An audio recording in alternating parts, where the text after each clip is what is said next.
the Bowels of Netflix, where your fearless co-hosts Isaac and Larry force each other to watch the worst pieces of shit on Netflix. We will go over every bad edit, all the broken dialogue, all the wooden acting, and laugh along the way, because this is the Bowels of Netflix!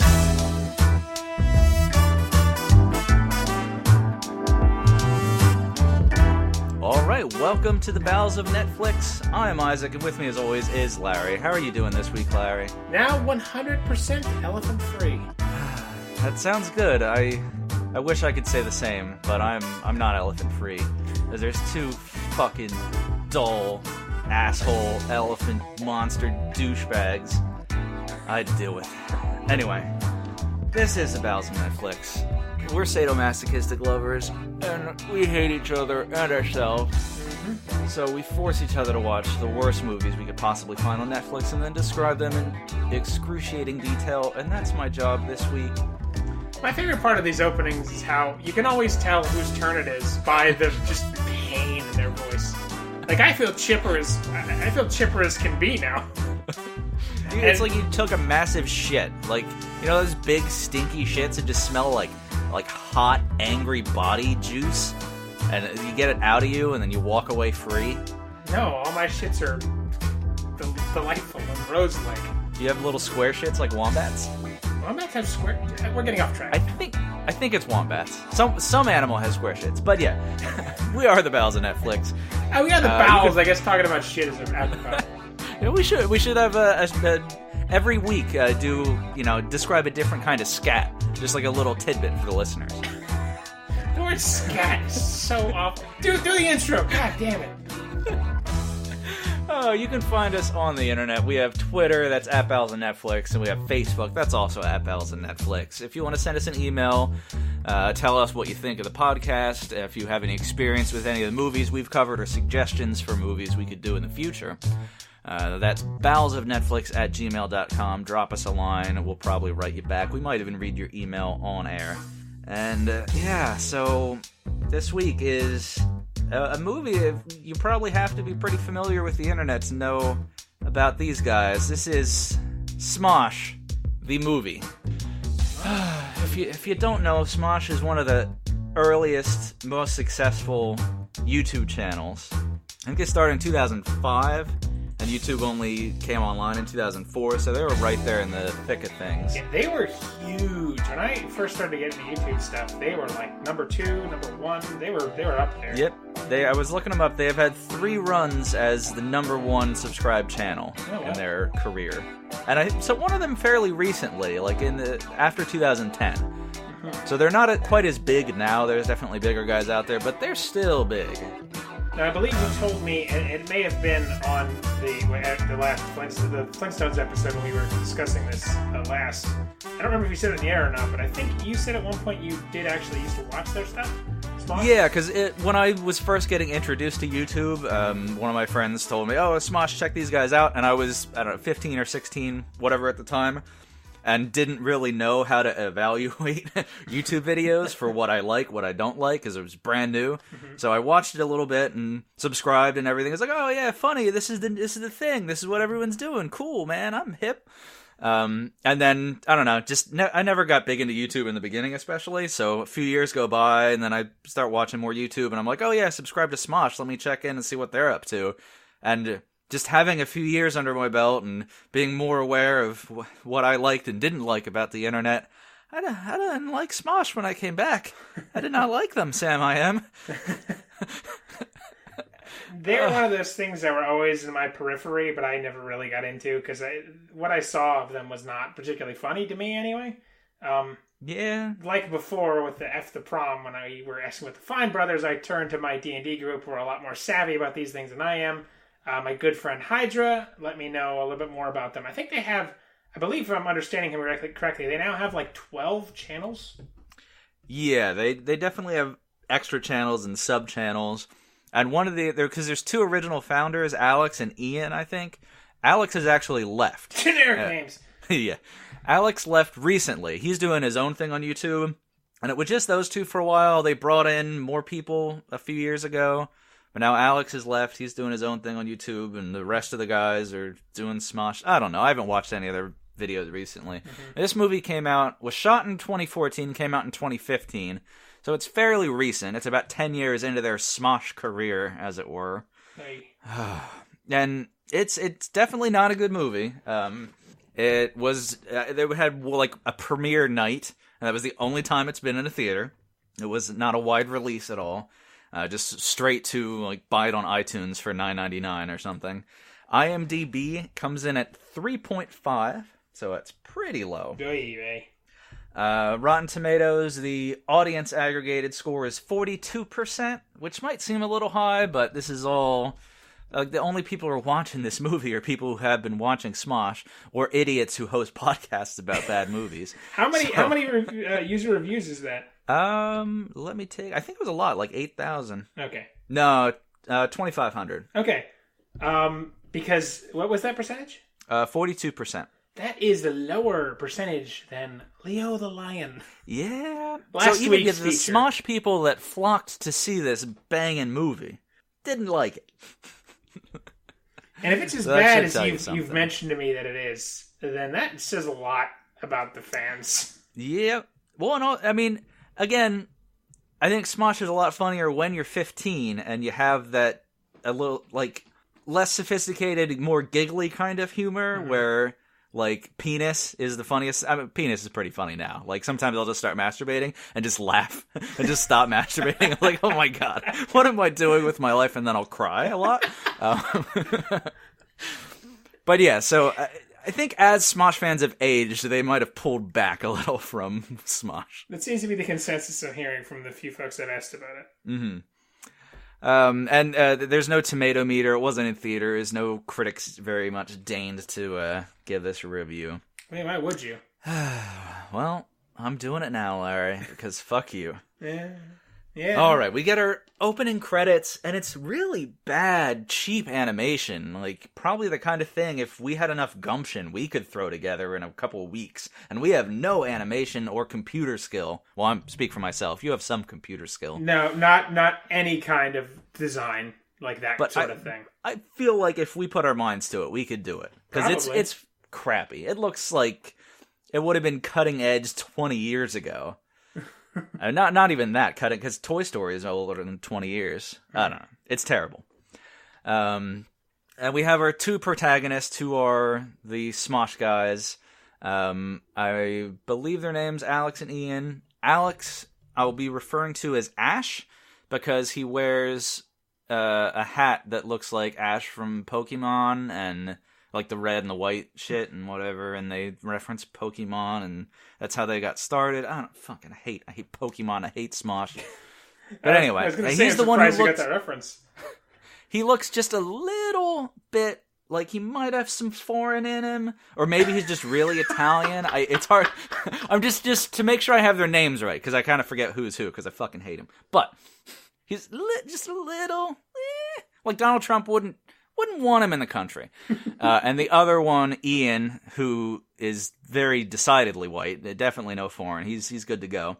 I'll be referring to him as Douche, because he is the biggest douchebag in this movie. He's the worst person.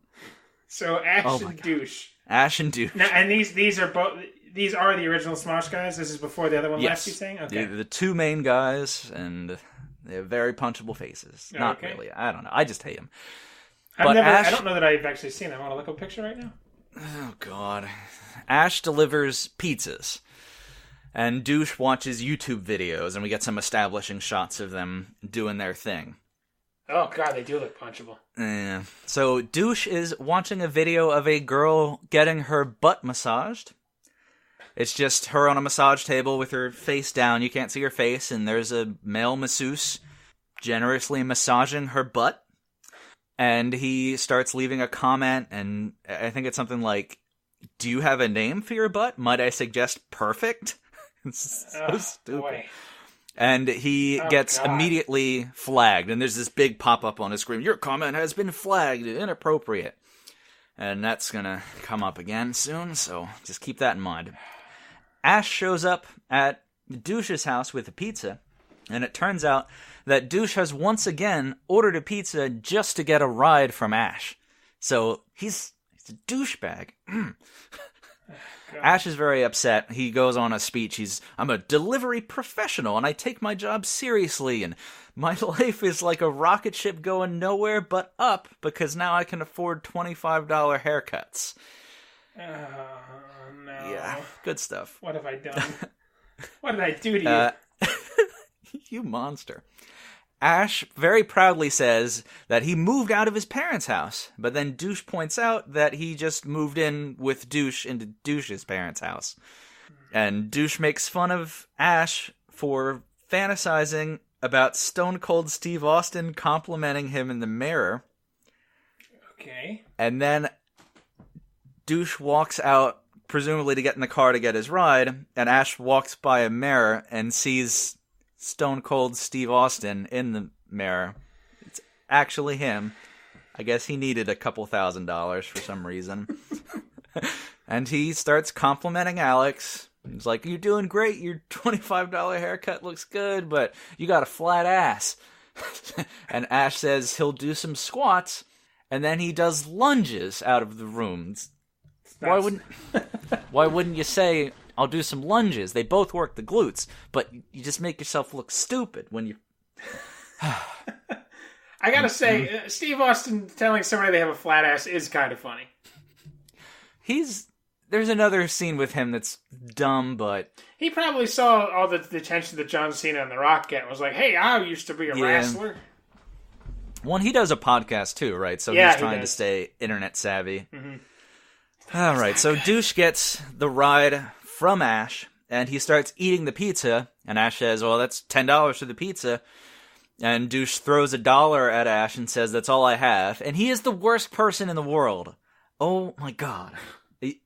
I'm so angry at him already. If you made Hitler watch this movie, he'd be like, "God, I hate the Jews, but this guy is such an asshole. Oh, God." And he's the decidedly white one, right? Yes. Douche could stop the Holocaust. Yeah, exactly. I thought the Jews were bad, but oh my god. Maybe I am wrong. So it was too short a law. They pull up to a bowling alley / arcade and get in an altercation with some children out front. These kids are maybe like... altercation. They're 10 to 12, and I guess the kids make fun of them. Like, "Oh, you guys are such losers." And then Ash says, "Oh yeah, I've been making bills all day, delivering pizzas." And he holds up several $1 bills. And then he's so rich, he just drops them on the ground like he doesn't care. And then the fat little Hispanic ringleader of the children holds up his hand, which has like a Rolex on it, and says, "I won this playing skee ball, bitch." And then Ash says, "No one wears watches anymore. You can just look at the sun." So he looks at the sun and says, "It's 4:05," while he's squinting in pain. And then they enter the bowling alley arcade, and he bashes into a pole because he can't see, because he was just staring at the sun. Is that supposed to be comedy? I don't know. It's really weird. Is it a plot point that he can tell the time by looking at the sun? Does that come up again? No. Well, then why just a joke for, "Oh, your watch is stupid. You don't need watches, because sun." Is that what comedy is? Are we doing it wrong? I don't know what we're doing, but they're definitely not doing comedy right. Oh my god. So Douche and Ash start talking about Butt Massage Girl. Douche claims they're seeing each other, and Ash kind of calls him out, and Douche says, "Well, I see her, don't I?" And he claims that her flagging his comments is just her playing hard to get. But you'll see why this makes me so angry in the future. Okay. Oh my god. Okay. Ash is embarrassed about liking Pokemon because Douche walks over to the Pokemon machine. I think it's their gag from the show. It's called like Slave Pocket Monsters instead of Pokemon, or I don't know. It's so dumb. A trademark. I'm so angry. I'm getting verklempt because rage is just boiling. Verklempt. Words aren't coming out the way they're supposed to. Okay, so they go up to the Pokemon machine, and Douche starts singing the song and dancing. What the fuck is a Pokemon machine? Don't just fucking go past that. Do you know how many machines there are in Pokemon? No, it's basically a glory hole. Okay, no. It's like a Pac-Man arcade game. Can you get my dick sucked by Pokemon. Pikachu? Yeah, there's totally not Pikachu, not trademark infringing Pikachu and Ash that you see in the game for a hot second. So it's like a stand-up arcade machine. Yes. Okay, all right, that makes a lot more sense. Sorry. Pokemon machine probably wasn't the best choice. Do you know how much of the Pokemon lore revolves around fucking computers? Because there's a lot of it. There's machines? Yeah. Oh, yeah. Really? Oh, my God, yeah. I know nothing about Pokemon. The main... One of the best Pokemon in the original series is like a clone made out of computer stuff and goo and other Pokemon. Ghibli Bits? What? Ghibli Bits? Jellypuff? Norkdor? I'm trying to think which one it is. So, you really shouldn't call your wife those names. I'm sorry, Kate. Okay, but yeah, so Douche is like singing the song, doing the dance, and there's a gaggle of teenage girls who point and laugh, and Ash gets all embarrassed, and so it's not the Pokemon song, it's the royalty free Mokipon song. Yeah, okay. It's their parody of it. That's obviously a parody. It's probably part of one of their videos. Yeah, I'm sure if you know their Pokemon videos, it's brightest day. But so this is the split between the two characters. The dramatic tension for the movie. Ash is ready to move on with his life, and Douche is stuck in the past and just wants to do the same stuff they were doing in high school. Oh, so it's Clerks, but, not as good. Yeah, just very bad. Gross. So Ash leaves, and the fat little Hispanic ringleader of the kids is squatting on the hood of the Cheesemobile trying to take a shit. The Cheesemobile. Yes, the Cheesemobile is the name of Ash's car, which is what he delivers pizza in, because there's about a 4-foot tall slice of pizza on top of it. So the Cheesemobile, huh? The Cheesemobile, and fat little Hispanic ringleader of the gang is taking a shit on the hood of the car. We never actually see the shit, which is a little disappointing, but you see him squatting and straining. For the attorneys who are creating the case against us, note that down. 18 minutes and 12 seconds there about. Ash chases the kid off, and the same gaggle of girls are now outside in the parking lot and laugh again at him. And he dramatically looks down at his keychain, which has a Pokemon thing on it, and he's like, "Oh God, no!" And he takes it off and throws it into the bushes, and he's like, "I'm moving on with my life." God, the edge. Oh, and by the way, all the establishing shots and cuts in between scenes were filmed by a cheap drone that someone was very worried would break. So it's just above suburbia, probably like 30 feet in the air, very slowly moving. And you just see about 2 seconds of footage. It's the dumbest thing. Great. So now Douche is back home and he's watching his butt massage girl video, and Mom and Dad walk by and see it. And Mom says, "Oh, you've been seeing her for a few months now. When do we get to meet her?" Wait, Douche says... Is that his mom and dad, or is that Ash's mom and dad? That's Douche's mom and dad. Yep. Okay, so Ash moved in with him. Yes. Okay, all right, got it. Douche says, "God, Mom, we're not, rushing into anything."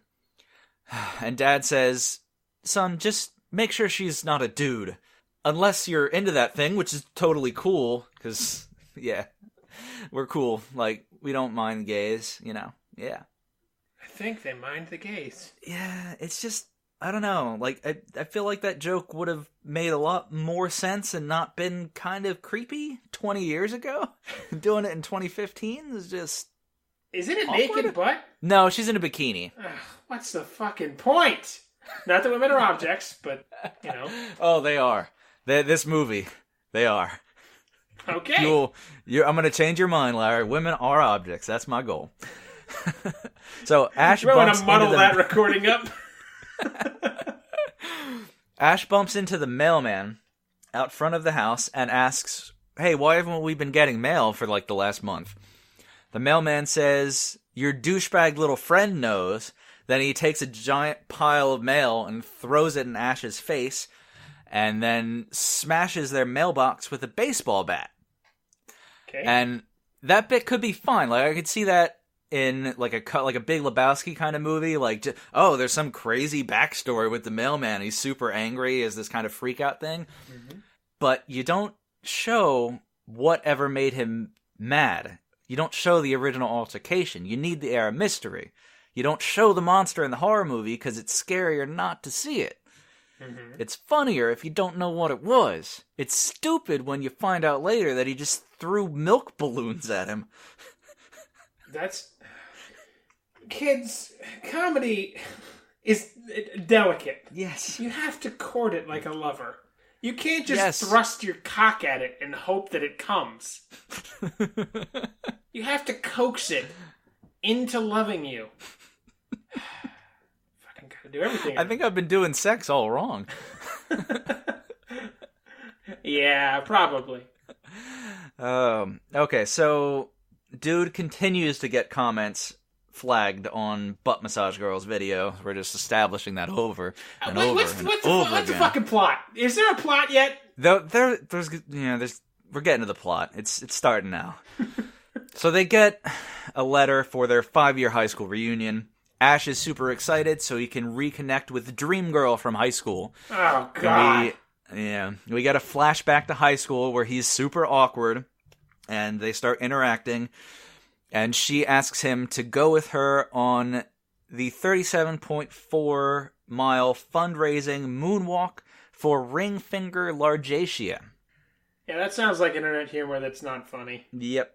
Ring finger largatia is apparently if your ring finger is longer than your pointer finger. I don't know if that's a real medical condition, but I suffer from it, actually. Yeah, apparently I was that's a freakish I knew somebody thing. who did, and yeah, it's you. Yeah, so, I don't know. I'm okay with that. I don't feel too bad.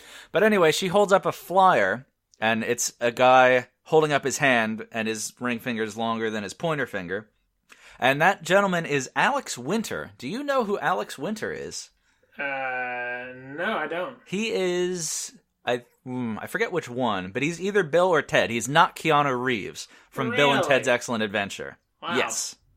So they got him for this movie, huh? He's the director of this movie. Oh, God. And that's his little cameo, is he's on the flyer, and the joke is Dreamgirl says, yeah, my uncle died from this horrible disease. Oh, this is his Stan Lee cameo? Yeah. Now, I've never seen Bill and Ted, so I have no real frame of reference. It's worth watching. It's this kind of movie where it's dumb and goofy and teenagery, but it's got enough going for it. And there's time travel and Joan of Arc and... All I know about that movie, I've seen one scene where they beat Death in Battleship because he's like an incompetent buffoon who can't play Battleship. That's Bill and Ted's Bogus Journey. That's the sequel. Oh. That's also good, but not as good as Excellent Adventure. They're also doing a third movie. Yeah, they're rebooting coming it, out right? soon. Yeah. Yeah. And George Carlin's in the first two. He's obviously not going to be in the third one because he has since passed. But it's a little sweetener on top because George Carlin is the fucking man. So Dreamgirl moonwalks away from him because it's the moonwalk for Ringfinger Largatia. They're going to moonwalk 37.4 miles. So she leaves the conversation by moonwalking away, but they don't show her feet because she couldn't be bothered to learn how to moonwalk, and they didn't have the presence of mind to cast someone who knows how to moonwalk. Well, how much is moonwalking just for this one gag? Or is it a plot point for the film? I feel they just shouldn't. It shouldn't have been moonwalk. They should have just done the walk for Ringfinger Largatia, and then the joke's just about the stupid ringfinger disease. Just imagine them sitting around in like the writer's room and being like, "Oh, what's this silly disease? Ringfinger's bigger. With a walk for that? No, man, moonwalk. Oh shit, you're so funny. I knew I loved doing blow with you." You make it. I don't think there was a writer's room. I feel like it was. Yeah, it's full of bean bags and.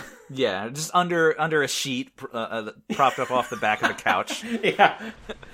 Mom, I'm writing a movie. Moonwalking's funny. Ugh, Lord. They're millionaires, aren't they? Yeah, they are. So this movie actually was not written by them. Oh, really? It was written by two other people. I think they probably came in and smoshed it up a little. But they were not credited as the writers. So in step with this moonwalk sequence, she moonwalks away after she gives Ash a hug. And he's like, oh my god, a girl's touching me! So he gets nervous and, awkwardly is, walking away, excited, kind of hiding his boner. They sort of play that up, but you're not sure if they're really going for it. As I was once a teenage boy, yes, that is 100% what will be happening to you. Oh my god. Ladies, if we have any high school listeners, girls, I mean, I'm fucking an old man. No, I'm not fucking an old man. I'm an old fucking man. And, I know everybody's fucking and sucking each other. Any of you who may be a little more innocent and for some reason are listening to this show, if you touch a boy age 18 or below and you're a lady of any level of whatever, he is walking away with a hard penis. I'll take this opportunity to dip back into Isaac's sexual development corner. Oh, my favorite corner. My mom would give me rides to school before I could drive in high school, so 16 years old, give or take. And the bumpiness of the shitty maintained Pennsylvania roads would be enough to get me erect as a 16-year-old. So I'd be sitting in the car just getting rock hard next to my mom, and then I have to get out of the car, adjusting the boner, up into the waistband, kind of, so it wouldn't just be poking out. So she knew then. She must have known. It was but then I'm just walking into school rock hard first thing almost every single day, all of sophomore year. It was good times. Oh man. Glad I'm not a teenager anymore. That's the worst.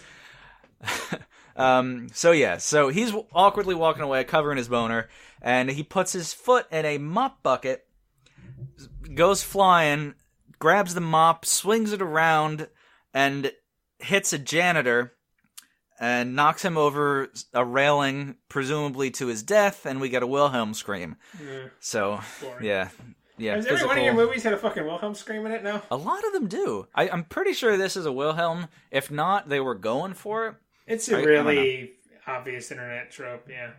Yeah. It famously used in movies, for... the last 50 or 60 years? It's in the first Star Wars. Yeah, that's the most notable one, I think, is the Stormtrooper in the first Star Wars. But it's like an insider, it's kind of a nod to film buffs because they know the Wilhelm scream, but if you're doing the fucking Smosh you'll know movie, it if you hear it. If you look it up, you'll know it immediately. Let's do our best Wilhelm scream impressions. Oh, oh god. That didn't work. I don't know that I... Yours is better than mine. Not really. It was better than yours, but it's still awful. Okay, so now we're getting into the full plot. So the boys see a new video is up on the YouTube. I'm sorry, did you say new or nude? You cut out at a really awkward moment. A new video. Okay. Fully clothed. Is up on the YouTube. And it is Ash in high school. He's on stage, and he's singing and dancing to the Pokemon knockoff theme song, which now, 5 years later, he's super embarrassed and wants to distance himself from. So he's mortified. And then we continue with the video. He tries to do a backflip and fails, landing on his head. Then he staggers around on stage before pitching forward off of it, and off screen, we hear him shout, "Ah, my butt!" And later we find out the microphone stand has gone considerably far into his anus. Huh. Funny story about that. I went to school with a kid I'll change his name for the sake of being sued. His name was Tony Soprano. He man, Beard, you're a fucking master. You are on the dime. He was jumping off he had a little porch with 3 concrete stairs, like every porch in America, and he jumped onto a broken mailbox pole or some shit, and it went a good 6 or 7 inches up his asshole, and he had to be medevaced away. Damn. Yeah, it almost killed him, and he had like a catheter bag in his for a while in school. Because I remember getting home from school, and then this helicopter flies past at top speed. I'm like, ooh, that's cool. And the next day, it's like, oh yeah, Tony Soprano was in that. So anyway, back to my sexual development corner over. Continue. And did you go home and masturbate to that? Right. You see, funny story. So, Ash is embarrassed and mortified, and he's terrified Dreamgirl's gonna see it and think he's still a loser and she'll never want to go out with him. So they desperately try to get this video pulled off of YouTube. So they call up YouTube, and this is one of maybe 2 or 3 gags in the movie I kind of liked. Call up YouTube, receptionist answered the phone. He says, hey, there's this video that I need you to take off your website and never ever show again. And she says, are you a rich and powerful corporation that could threaten us with legal action? He says, no. And she says, then I can't help you, goodbye, and hangs up. So, sad because funny. It's true. Yes. I have one question. He was on stage while doing this, so is this like something he did as a performance bit? What this video? Like, I'm confused. What's the context? It seems like it's a talent show, but then they later refer to it as their graduation night. So I don't know if everyone's seen it then, right? Yeah, they've seen it happen. The whole school was there. But what? Okay, all right. I'm trying to just... the whole plot's broken. I'm trying to pick apart a plot of a goddamn movie I don't care about. My apologies. It's not really there. Yeah. So, naturally, when you try to call YouTube and it doesn't work, you go to YouTube headquarters to have the video removed, which is what they do. Douche opens a door and bashes a guy who's carrying a big, thing of, 6 different coffees. And they all fall on him, and he screams in agony as he's burned. And Douche, being a douche, says, oh my god, I am so glad that happened. That's the funniest thing I've seen all day. Because he's a sociopath. You see what he did there? He subverted what you thought he would say, which is he was sorry, and turned it into a sociopathic joke about how he was glad someone else suffered physical pain for his he's a serial killer. Yeah. I've been listening to a podcast about serial killers, and that's pretty serial killer-y. There's a lot of them. Yeah. I think he's one. Yeah, a little bit. So they go up to the receptionist, and Ash says, I'm CEO of a big tech corporation, and I'm here to see Mr. YouTube. And Douche, elbows him and is like, what the fuck? It's not named Mr. YouTube, you idiot. So Larry, the receptionist, gets on the horn and comes back to them and says, Mr. YouTube will see you now. His office is just down the hall. Yeah, that's a joke. His name is Mr. YouTube. But that's not the one joke. They run this one into the ground. Oh, because they go to his office and he's on the phone. He's wheeling and dealing. So he's saying, you can tell Billy Snapchat and Sally Instagram to get fucked, because I'm making a deal with Roger Facebook and Ted Google, and yeah, they're all the seat owners are named after the moment of silence for all the dead horses which were beaten for the sake of this joke. Okay, so Steve YouTube is played by Michael Ian Black. Steve YouTube. Steve YouTube. The only way to make that funny is to name him Johnny YouTube. Steve YouTube. They can't even do their shit humor right. Yeah. So he's played by Michael Ian Black, who you have seen. He's maybe like a C-list kind of comedian. Like, he's around. You probably recognize him, but you've definitely seen him. He is one member of the trio that is the show Stella that I made you watch and you loathed. Oh, I did. You loathed it with a passion. And it's one of my guilty pleasures. Oh, man. I don't remember anything about it other than that I hated it. It's very bizarre. Great. But he's fairly talented because he does a lot of sketch comedy and improv stuff. So he's got some chops for sure. So he does what he can with this. And I think the only other thing I laughed at was he gets off the phone, introduces himself, says, "I'm Steve YouTube." He holds out his hand to shake hands. They hold out their hands, and then he immediately pulls back and says, I don't touch. Which, okay, that one got me. Just okay, but anyway, it's still dumb. And I don't know if this movie was made in 2014, came out in 2015. So some of this stuff, maybe especially with the development of the Me Too movement, really seems tone deaf. Maybe it wasn't quite as bad 4 years ago, but it's still pretty bad. Because Steve YouTube says, once a video is online, it's there forever. So the only hope you have is to go into YouTube and change it. And he says, to do that, there's a portal under my desk to get inside YouTube, like Tron style. Is he trying to fuck these kids? Well, the boys are skeptical and say, it kind of sounds like a trap and you're just going to pull your wiener out when we get under your desk. And that's exactly what happens.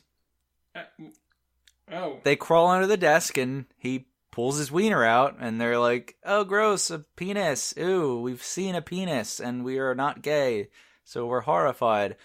And he laughs and laughs, and he's like, I sexually harassed you. That's so funny. Oh, my God. Oh, my. Yeah. That is not... Not cool. Oh, wow. You know, after 9/11, they stopped playing certain songs on the radio, wouldn't show certain things on TV. Yeah, I might want to put a prune into that one. Yeah. Do we sexual harassment jokes? Is there actual cock? No. Ah. It's from, over his shoulder, kind of. You hear the unzip, but... God damn it. Yep.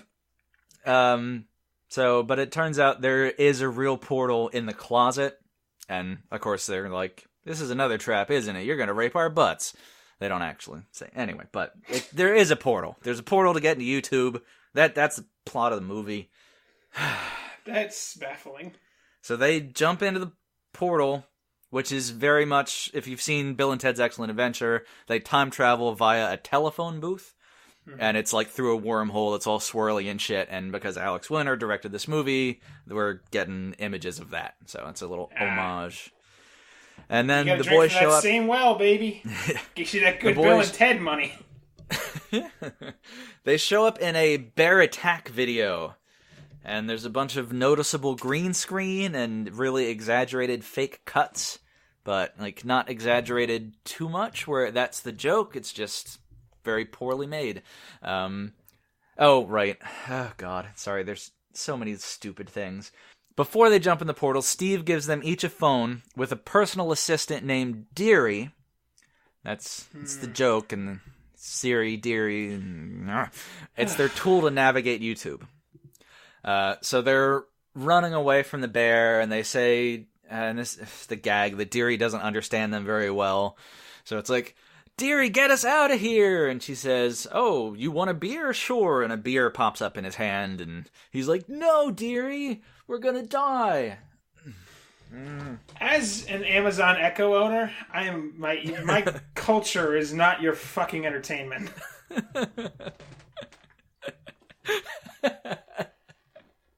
Jesus fucking Christ. Oh, God. So then eventually Deary takes them out of that video and puts them in a video game video, like a playthrough, but it's a gorilla with a chainsaw that's chasing them and they almost die. Then they jump into a fashion advice video, and the girl in that video explains that once the batteries on their phones die, they'll be stuck in YouTube forever, which is what happened to her. Is this the worst movie ever made? Because it sounds like it. It's pretty wild. What the actual fuck? It's just no. Yeah, it's I think fairly accurately translating their YouTube vibe into a movie, but you should never do that because a 3-minute zany goofy video will never translate into a movie because they're different mediums. And I don't know anything about the plot of this movie, but the fact that they're calling it Smosh the movie just really speaks to their ego. Because it has nothing to do with the YouTube channel Smosh. I'm sure there's going to be a fucking reference to it any second, but it has nothing to do with it. It's just the same shitty brand of humor. And it's not even that. You're just stealing other people's fucking YouTube content, basically. So it's just the story of two ego... Now I'm getting mad. Yeah, it's bad. It's very bad. You're gonna get madder. So the boys jump to their own house. We see Ash in video, flexing in front of the mirror and practicing flirting, like he's flipping his collar and he's like, "Yeah, baby, you want some of this? Yeah, yeah." And the reason this is a YouTube video is that Douche is secretly filming him and has then uploaded it to YouTube. So yeah, he's just total sociopath. Like Hitler would be mortified. And seriously. Then let me guess, no remorse. Within this video, we see this is where we get Douche throwing the water balloons filled with milk at the mailman, which is what made him angry. So you've ruined that gag now because you've explained it, and once you show it, it could never live up to what your imagination of it could be. You don't show the monster in a horror movie. So the boys decide to split up, and Douche, obviously, goes straight to the butt massage girl video. And so it's one of those massage tables where it's got like a kind of a hole for your face. Like you put your face down and it's almost like a toilet seat, but it cradles your face. Yeah. But then you're not smothered. Do you have any idea what I'm talking about? Oh yeah, no, I know exactly what you mean. Okay, I'm bad at explaining things. No, you're better than I am. So we see her face through the hole, like looking up into her face. Her eyes are closed. She's getting a massage, and then we see like from her, what would be her point of view, looking down. We see Douche's head just slide into frame. And then she opens her eyes, and Douche's face is right there, 6 inches from her face, just smiling and waving. So she freaks out and screams and jumps up. And Douche introduces himself as Big Rod 91, the guy whose comments you've been flagging. At which point she squeals in excitement and says she only flagged his comments because she was playing hard to get. Oh, so just utterly... Yep. Just kids, that's really sexist. Yep, really sexist and reinforcing the exact opposite of how you should interact with humans, especially of the opposite sex if you're heterosexual, online. Yeah, that's like, you know how when parents tell kids when like a girl hits them and runs away that she likes them? I'm sorry, I lost you there for a second. What you know was how that? Like parents tell their kids like if they have a boy, like if a girl hits them, she just likes them? Yeah. It doesn't apply when you're an adult, which these people in this movie regrettably define themselves as. They're older than us. They're 30 now. Why? Okay. So Ash pops into a Stone Cold commercial for Stone Cold Creamy Cream ice cream. And the gag is that Stone Cold selling ice cream, like Cold Stone Creamery ice cream, is confusing. That's like not Siri, funny. Deary. Like, yeah, get it? Did you get it? Oh, God damn it. It's not comedy. So Deary then puts Ash in the closet of Dreamgirl while she's recording a vlog. 5 years ago, I guess the day after the moonwalk. And it turns out she totally has a crush on Ash. And she thought the moonwalk thing was supposed to be a date, and Ash we found out Ash like chickened out of that, and that's why they grew apart and whatever, and he regrets that and he wants to plow her. So that's just anyway, it's F the prom. It's the same fucking plot, more or less. Just pretty much. With moonwalking instead of hairstyles. Then we find out Deary has a crush on Ash. No! And Yeah. No, she fucking doesn't. She calls him attractive and like tells him, the dream girl sucks. This is really she sucks. She's the worst. Let's be friends. And that's really weird considering what happens later. Alexa, love me. I don't have human love figured out quite yet, but I've been listening to Barry White nonstop. So far I've learned it's my first, my last, my everything. Did you hear that? She brought up Barry White. Did you hear that? Oh my god. I really hope that comes through in the recording. Because that was not... I didn't know she had a real response. Oh god. I'm gonna die alone. Not even my Alexa will love me. Anyway, sorry. You probably also made everyone else's machines say that too. Oh, I hope so. If they're not listening on headphones. I hope so. Alexa, order Magnum condoms. For my monster tongue. Oh, Lord. That was pathetic. So the boys finally arrive at the embarrassing graduation talent show, whatever, stupid video. Ash says, hey, we should keep a low profile because there's, 2 versions of us here. Then he immediately sticks his foot in a mop bucket, swings the mop around, knocks a guy into a punch table, and he stands up screaming with a massive shard of glass embedded in his forehead. Metal. Yep. Slapstick. And now we find out, continuing the sociopath trend, that douche was the one filming the whole thing in the first place, and he's the one who must have uploaded the video. Why are they friends? I don't know. He's just evil. He's evil man. Bad man. Worse than Hitler. So the boys get in a fight, and they scuffle through a few videos. There's like a video of a guy coming home from the army and hugging his wife, and then like limp fucking pillow dolls versions of the Smosh guys drop down from the sky, and then it cuts to them all scuffling together. It's stupid. It's so dumb. And they end up back in the embarrassing video, and Ash puts his foot in the mop bucket again, sends the guy through the punch table. Now the glass is stuck in his neck instead of his forehead, so got a little twist of lemon in there. So their master plan to change the video is to just get on stage and beat the shit out of past Ash. So that results in the present boys and the past selves all 4 of them fighting on stage. The principal, who is also the MC of the event, puts on a metal record. I'm pretty sure it's literally a vinyl record, and shouts, "Fight!" And everyone fights. And we see a couple of knights in armor sword fighting. We see a guy holding his own severed arm and screaming.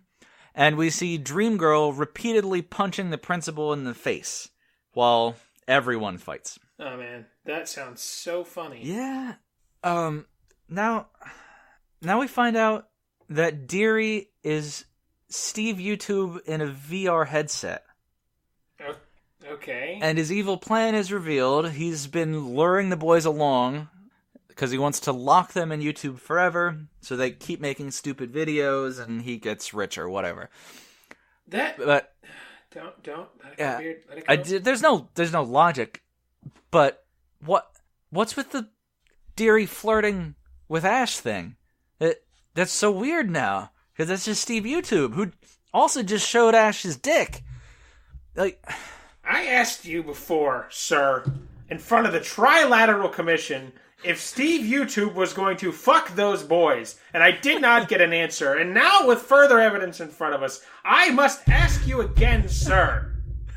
Is Steve YouTube going to fuck those boys? We'll have to wait and find out, Larry. So, now the boys' plan is to go backwards through their video history to find the portal, because now Deary can't help them. Do they have to moonwalk through it? No, that I would have quit the podcast. That would have been too far for me. So Steve is going in. He puts on his VR suit, which is a black and yellow like motocross kind of onesie or something with a couple LED strips on it. Mm-hmm. It's so low rent. And Steve VRs into YouTube and starts following them backward through the videos. Kind of homage to the T-1000 Terminator in Terminator 2, where his face will just kind of graft onto people.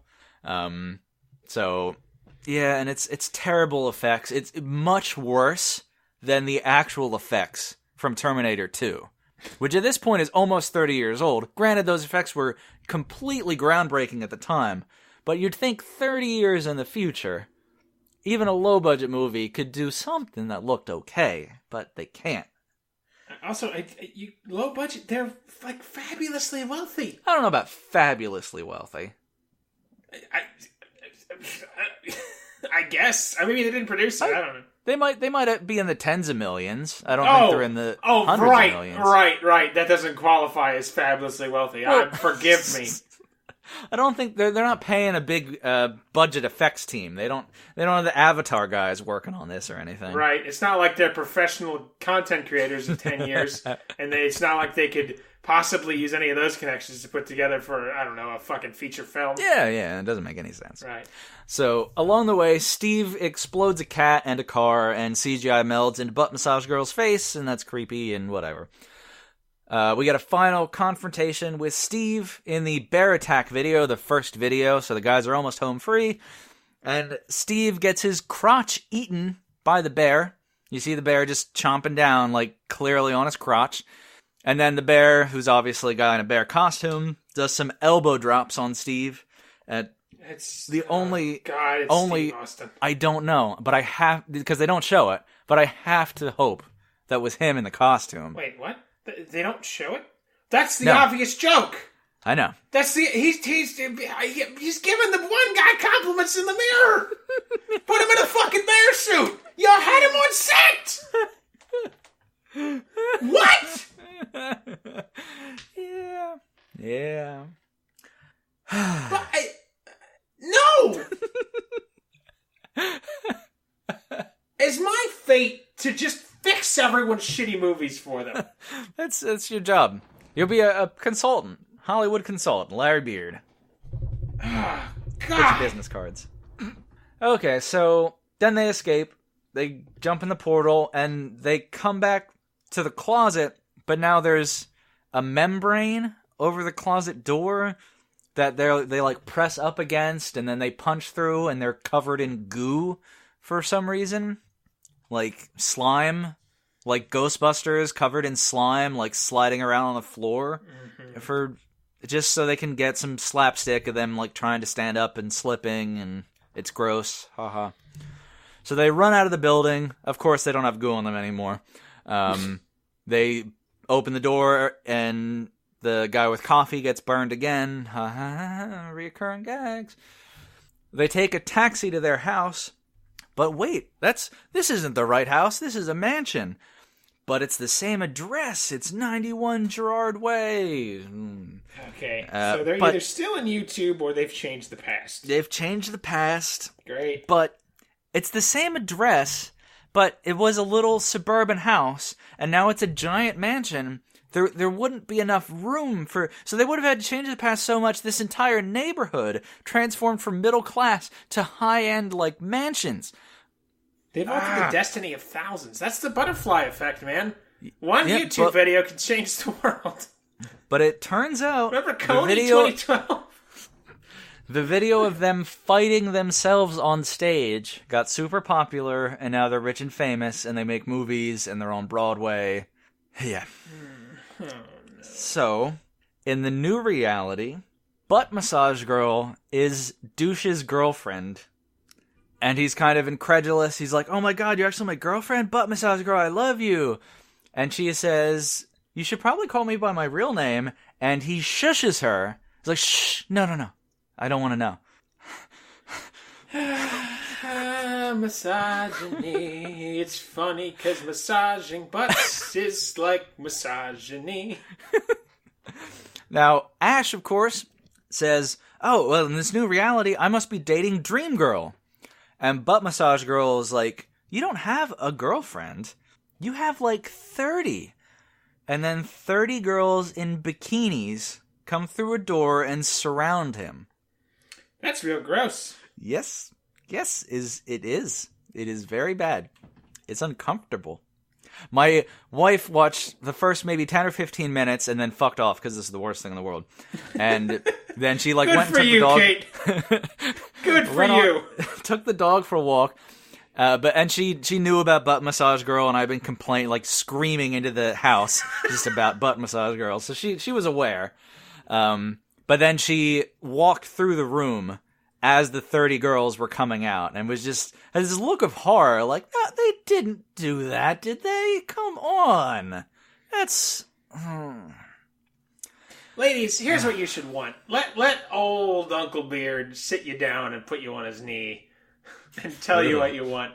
You want to be a subservient piece of flesh for the attention of some man, preferably a milquetoast, spineless little YouTube creator who can offer you nothing, clearly not comedy, because that's all you are, is just 2 sacks of tits attached to a hole used by a man.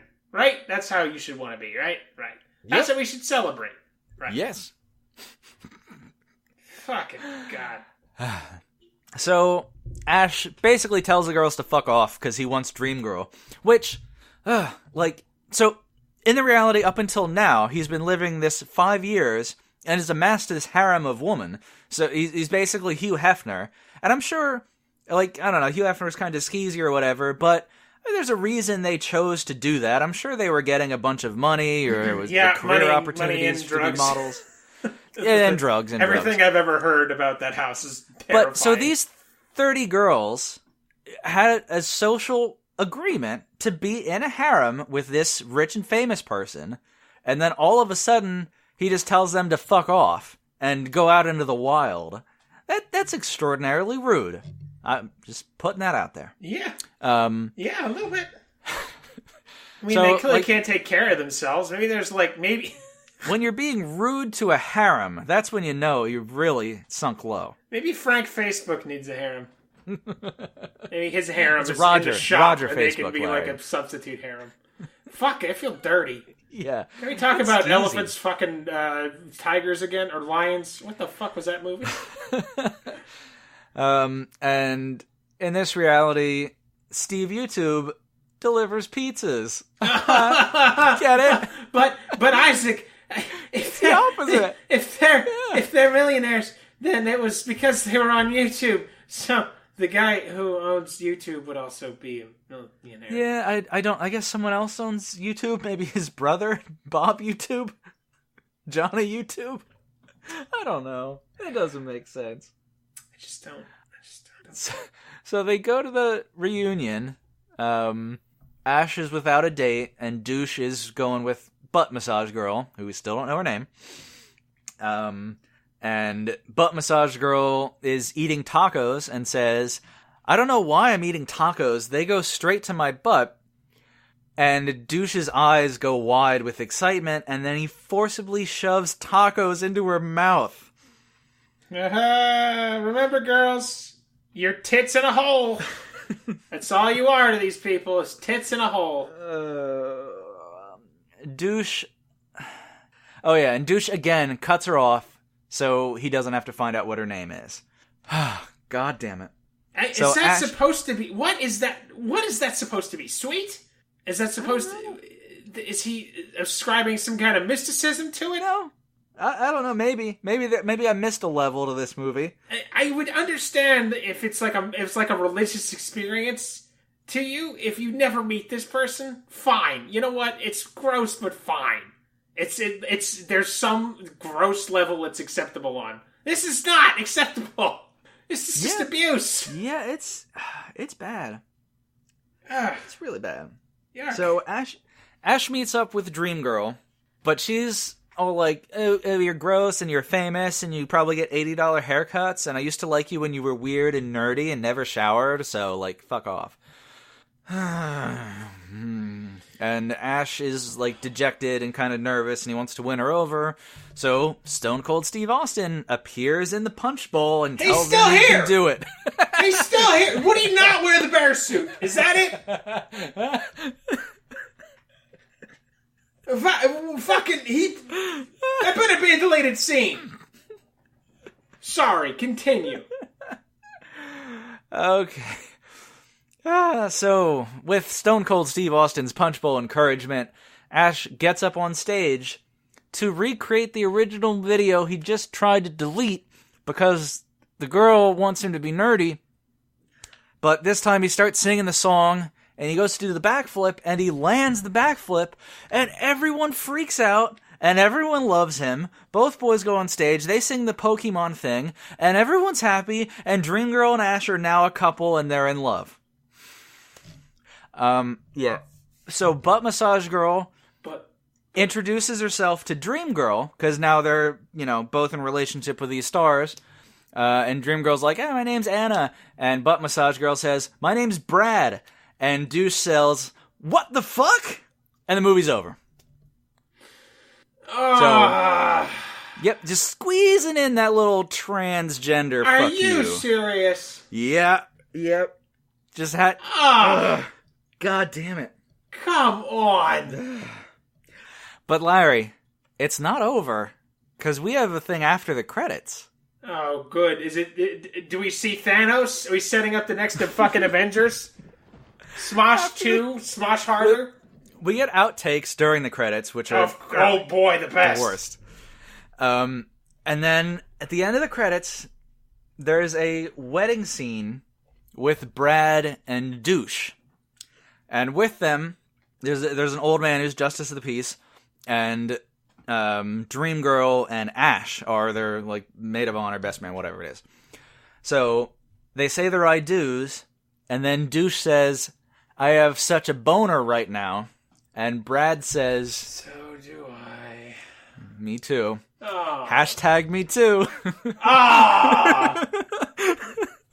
and then Ash, in the background, starts, sobbing, just, dripping slime out of his mouth, just sobbing. It's so beautiful. And then Douche and Ash, crying together, walk away with each other from the altar, leaving Brad with his boner there. And that's it. And that's the end. I don't... Are they trying to, announce that they're gay for each other? What... What's happening? I mean, clearly Douche he went to a wedding, so clearly he's fine with it. What? Just fuck it. Yeah. What the fuck? I don't know. Ugh. Yeah. That was a train wreck. Horrendous. It sounds horrendous. Yeah. I've done a lot of yelling today. But, Larry, there is a message in this movie. I'd be disappointed if there wasn't. Although I admit I'm skeptical. Now, usually, I'm gonna pull back the curtain here a little bit, breaking the fourth wall. I'm gonna talk to the audience. Usually, for the master's thesis, I don't think they're actually trying to say what I'm telling you they are. It's a joke. Yeah, believe it or not. But for this one, I'm pretty sure they mean it. So, you have your propeller beanie on. Are you ready? Oh, yeah. Let me dig it up from this pile of shit. The filmmakers have deftly threaded the needle of the role of a woman in our modern digital age. Our hero falls in love with Butt Massage Girl without ever having seen her face, illustrating how women are interchangeable vessels for sexual exploration and delight. She remains nameless throughout the film, proving how a woman needs not a name, nor a face, nor any semblance of individuality to be valued by society. The other female love interest proves how women do not experience any growth or development of their romantic desires or needs in the 5 years after high school. Women, in fact, do not experience any personal evolution throughout their entire lives, and are only of value when there is at least one cock inside of them. The filmmakers went to great lengths to convey this message, and they have brought this message fully to completion, all over every woman's interchangeable face. Yep, Smosh the movie, hashtag sexism. Now, a 15-year-old, who I assume movie is kind of aimed at 12 to 15, maybe to 17, would you call them impressionable? Yes, I would, sir. Yeah. You know what's not a good thing? To give them bad impressions. Yep. Oh, man. It's pretty repugnant. I mean, I gotta hope that they're not this kind of evil people and they think, oh, we're just making jokes about it. But you're never spinning it in the, this is funny because it's gross. Like, we're mocking sexism. It's just, so it's really easy to just buy into it. Especially if you're an impressionable youth. Larry. Gross. I really hate these people. Like, I came into it just, they're annoying, they do humor I don't get, maybe it's just me, it's funny for other people, whatever. Now, I mean, they didn't write it, I don't know, but this movie is fucking evil, man. It says a lot, again, because it's Smosh the movie. And, like, that is their declaration of this is what we are, this is what our comedy is. Right, yeah. A clip show with sexism. Terrible. Yeah, bad taste in my mouth. Very bad taste in my mouth. Usually at the end of these reviews, I'm just kind of amused that you suffered, but I don't like this. I don't like it. Yeah, it's like it pretty uncomfortable. How gross. Yep. Fuck you, Smosh. Yeah, fuck you, Smosh. I'll continue to pretend you're not real. All right, well, I gotta put this in the past already. So I think we need to move on to what movies we're going to be covering. This was a rough revolution of two movies. Leo the Lion, yeah, I thought would just be, I'd have trouble writing stuff about it. I could have written 4 more pages. and I did not realize how fucking bad this one was going to be. Yeah, this is a monkey throwing shit at the wall of a movie. But that monkey is also Harvey Weinstein. He's showing up a lot recently. Yeah. Got him. So this is episode 10. We're inhabiting episode 10 right now. Episode 11 comes out next Sunday, and Larry, I'm gonna make you watch a movie. Oh, yay! Ooh, now I want you. I don't know what I want. This movie is it's got to be titled this so it pops up more often in search engines because it's like it's search term. It's called Love, Wedding, Marriage. It stars Mandy Moore. It is a rom-com, which, if you're not familiar, stands for romantic comedy. The finest of films. And Larry, guess... Yeah, I know you haven't had a tomato meter for a lot of your last several movies. This one has a tomato meter. Guess what the critic aggregated tomato meter is? I think the lowest we've had is 20. Guess what this is? 17? 0.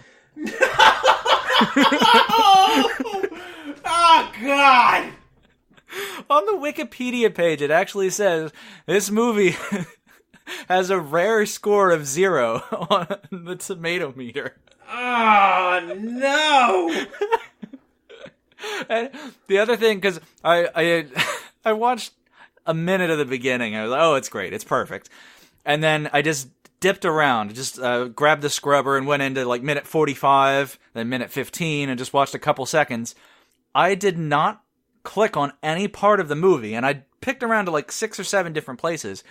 Every single place I picked had cheesy, shitty background music. Fuck you! I think there's music the entire movie. I don't think it stops. Love, comma, wedding, comma, marriage. When a marriage counselor learns that her parents are candidates for divorce, she throws all the rules out the window to repair their relationship. No. No. No! Oh boy. Shit. Shit. This is gonna be a dull slog. Well, it'll be a little calmer than Leo the Lion. I hope so. I'm gotta gonna let turn me it know. around Oh god. on you. Oh boy. I'm gonna tell you the truth. Oh no. I don't know what this movie is. What do you know about John C. Reilly? He's one of those guys who pops up in a lot of movies. I know he does some comedy, some serious. He's in... Oh, he does do serious movies.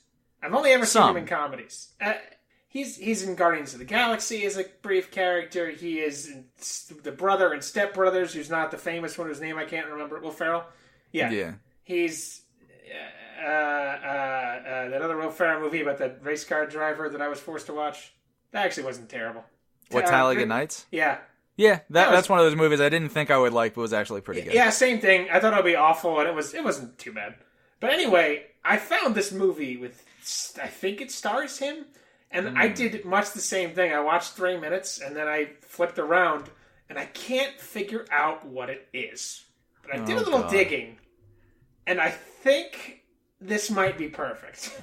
Coming all the way from the year of my graduation, 2009, I give you Circuit du Freak, the vampire's assistant. Circuit du Freak? It's like it's French. Cirque. I don't know how to say that. Cirque du Freak? I have a friend at work who speaks French. I'll ask her. I saw the thumbnail of this, where he's standing up out of the grave. The vampire's assistant. Oh, God. Yeah. Well, let me take get a the look full at description that. Here. I don't know what this is. I need you to tell me. Okay. Teen geeks meet carny freaks led by bloodsuckers and bearded ladies. Don't get too close. You might just join the show. And that's Willem Dafoe in it, too, I believe. What? Which, I'm pretty sure that's his face. I love that man. And I like John C. Reilly. But I'm nervous. I'm very nervous, Larry. Oh, God. It didn't look good. Is it like a horror comedy, I guess? I don't know. I couldn't tell if it was a comedy. Oh, no. Oh, God. Well, this is going to be an interesting couple of episodes coming up. Oh, for fuck's sake. Yeah. Ugh. Yeah, this looks like it's... Oh, there's a picture of the bearded lady. Delightful. It's a lady with a beard. What have we gotten ourselves into? Why did we do this show again? I don't know. For the millions of adoring fans, that's why. We really do hate each other. Yeah. Oh my God. Alright, well, stay tuned for 11 and 12, because you got wedding, love, marriage, baby carriage, something. And Cirque du Freak, the vampire's assistant, starring John C. Reilly. Bearded ladies, carny freaks, teen geeks. Love, wedding, marriage. No. Christ, help me. I repent. I take it all back. But yeah, you made it through episode 11 of The Bowels of Netflix. Thank you for listening. We appreciate your time. We hope you come back for the next couple episodes, because it'll be a treat. You can tweet us at Bowels of Netflix, or you can check us out on Facebook. That's also at Bowels of Netflix. If you want to email us in, let us know about some bad movies on Netflix you think we might want to check out, or if you have any thoughts on movies we've reviewed, or if you want to call us assholes for any of the various reasons that we are assholes, feel free to. But we do have delicate egos, so we'll probably be crying alone in the closet when we read your email anyway, so it won't really change anything, to be fair. But yeah, so that's at Bowels of... that's Bowels of Netflix at gmail.com. I've been drinking since noon. Oh my God. And yeah, rate and subscribe on whatever you're listening to this with. You can set us up for auto download, so we just pop up every Sunday morning, and you can just give it a listen real quick. And also a shout out to the music you're hearing now. The lovely bed underneath this is by Kevin MacLeod from Incompetech.com. He has a bunch of royalty-free music that people can use. So if you've got a project coming up, check that out. If you want the full details, full credits. It's in the details of this podcast episode. Yeah, I think that's it. Any send-offs, Larry? Any final thoughts? Yeah, you can, any sarin gas or anthrax you'd like to send in the U.S. mail, please PM me and I will give you Isaac's address. Now, you're gonna need enough dose to kill 2 people because he makes his wife go through the mail because he knows I'm trying to kill him. Ooh, we could have a really romantic death if, like, you, like, crunch up a bunch of cyanide in your mouth and then we kiss it back and forth, and that's how we both die? Jesus fucking Christ. Oh, God. All right, well, on that lovely note, we will see you later. Thank you, everybody. Bye-bye.